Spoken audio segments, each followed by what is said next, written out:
Oi, turma! Na aula de hoje vou mostrar para vocês como utilizar o GitHub para armazenar os trabalhos feitos no semestre passado, na aula de construção de páginas para a internet, e também uma breve introdução à ferramenta do Figma. Para que vocês possam utilizar melhor o GitHub, eu sugiro que vocês utilizem o e-mail institucional. Depois de cadastrado, basta que vocês criem um novo repositório, deem um nome para esse repositório. No nosso caso, vou colocar CPI2 e crie o repositório. A partir daí, basta que vocês façam o carregamento dos arquivos ou, só para exemplificar para vocês, eu vou criar um novo arquivo aqui com um index.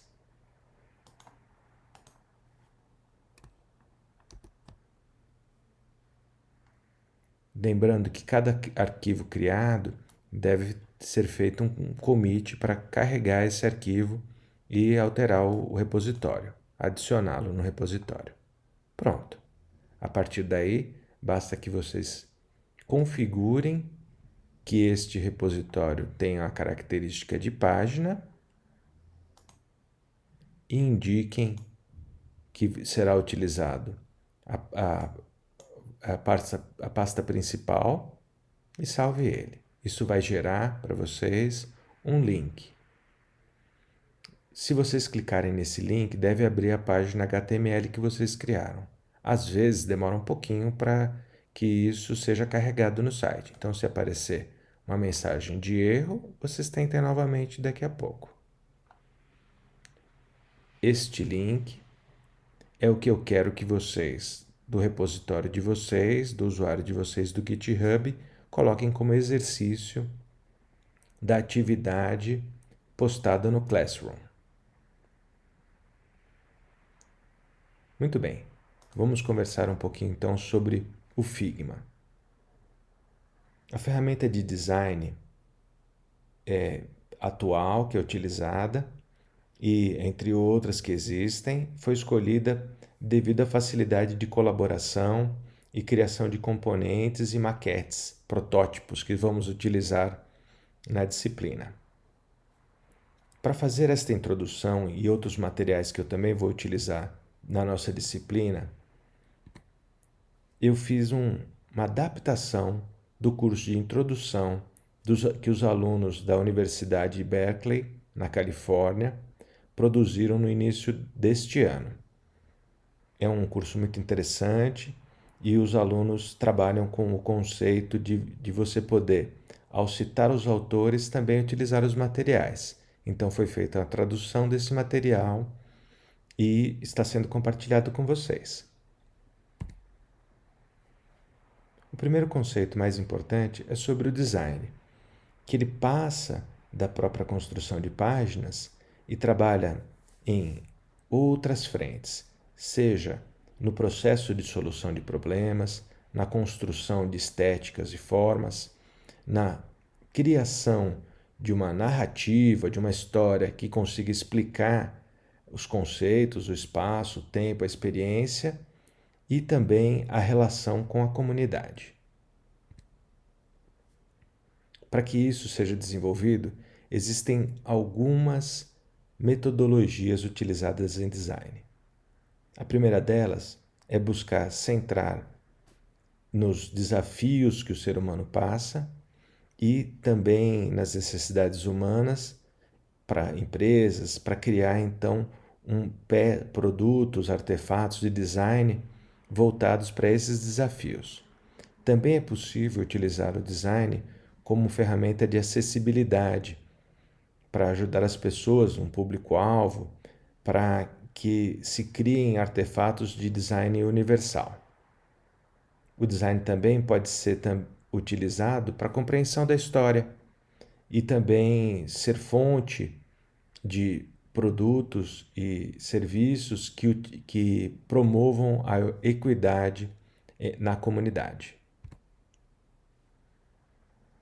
Esse curso e esses materiais que estão sendo compartilhados e traduzidos, eles buscam mostrar o Figma como uma ferramenta de design, mas também, durante o curso, eu vou buscar trazer para vocês um pouco sobre teorias, métodos e princípios que envolvem a construção desses elementos que nós vamos utilizar dentro da disciplina e também na carreira de vocês, na construção de sistemas de design, páginas e elaboração de projetos. A primeira coisa a entender é conhecer dentro do navegador a área de trabalho e as técnicas de navegação com os seus elementos.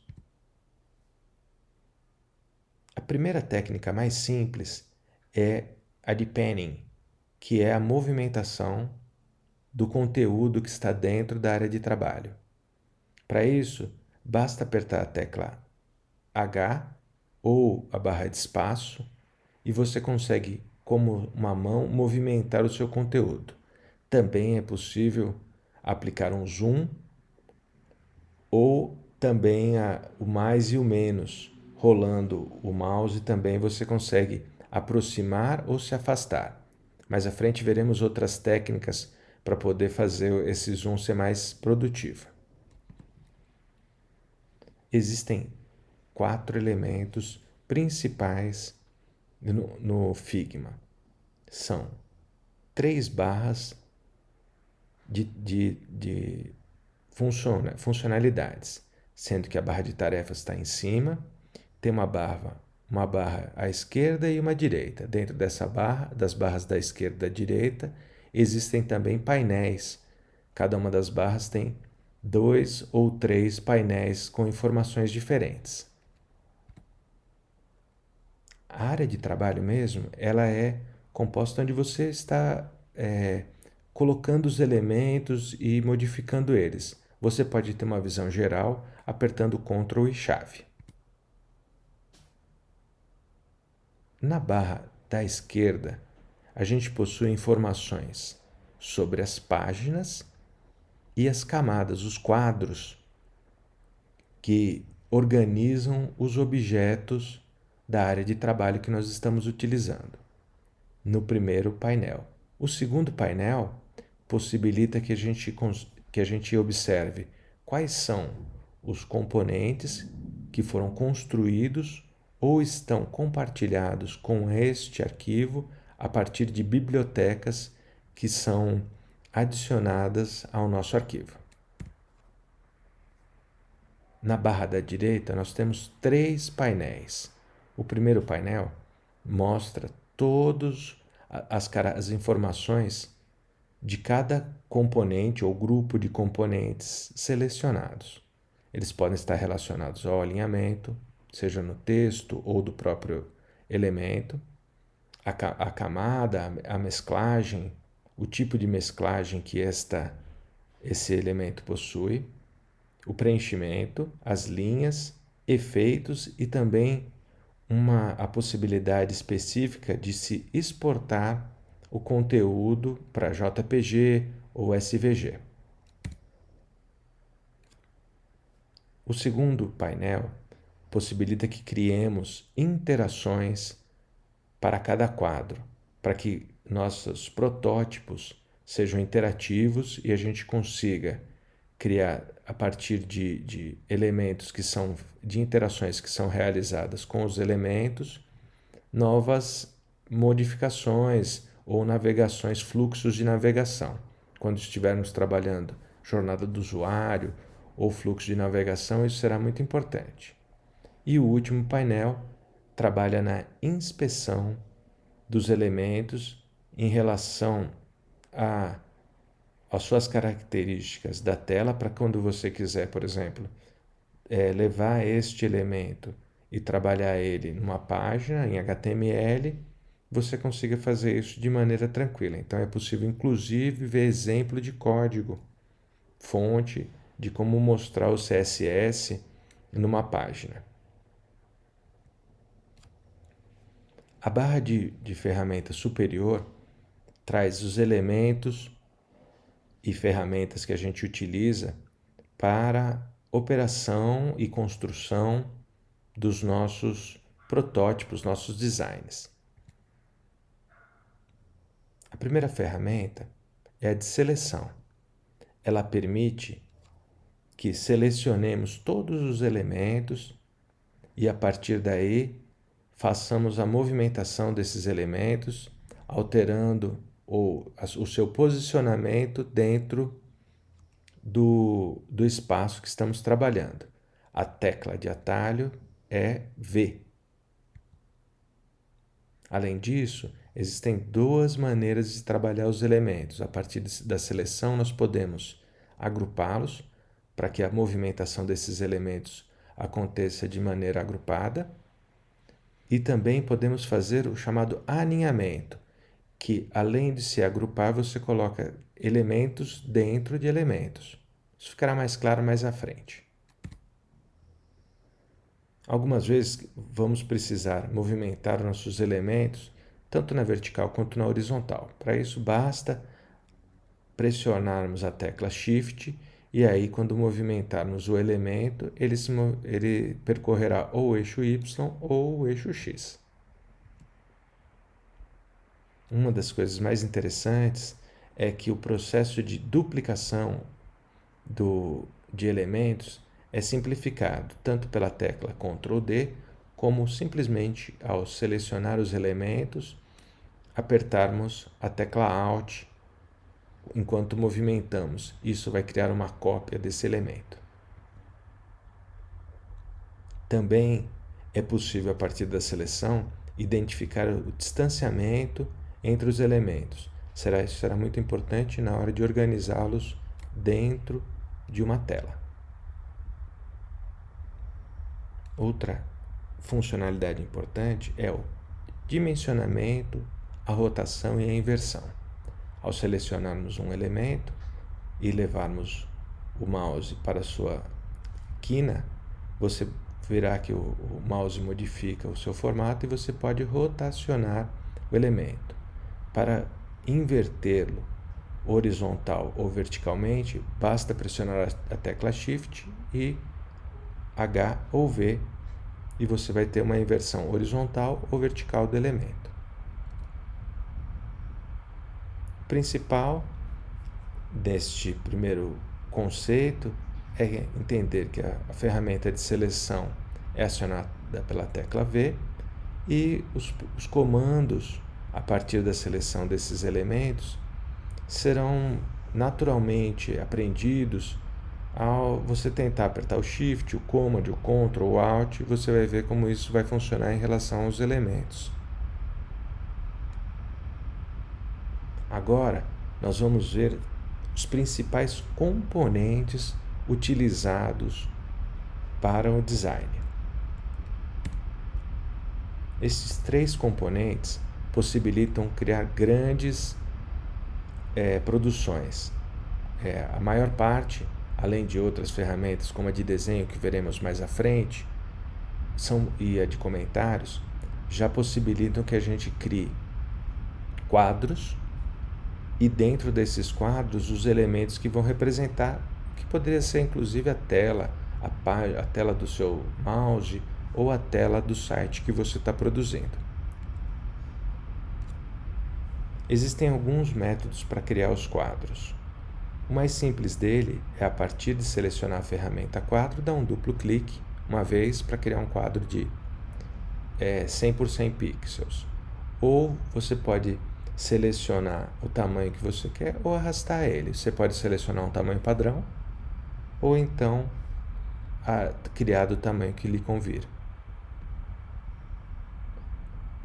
Depois de criados, os quadros também podem ser aninhados, ou seja, serem colocados dentro de outros quadros. A partir daí, a movimentação do quadro onde os demais quadros estão aninhados ocorrerá em conjunto. O texto também é muito importante na construção e nós teremos mais à frente uma aula específica para vocês entenderem os pesos, as cores e as formas. Mas o modo de trabalho com o texto é simplificado. sendo possível criar as propriedades tanto de selecionar a fonte, formatação, tamanho, espaçamento, trabalhar a caixa, em torno da caixa de texto, com larguras, distanciamentos, o alinhamento e preenchimentos que os textos vão ter, como a maioria dos editores de texto. Uma das informações importantes é que o Figma não possui uma correção automática de texto, então é importante que vocês façam a leitura e a revisão do texto. E o último elemento são as formas. Muitos designs são conjuntos ou montagens a partir das formas que a gente cria e é possível criar grandes elementos utilizando as formas.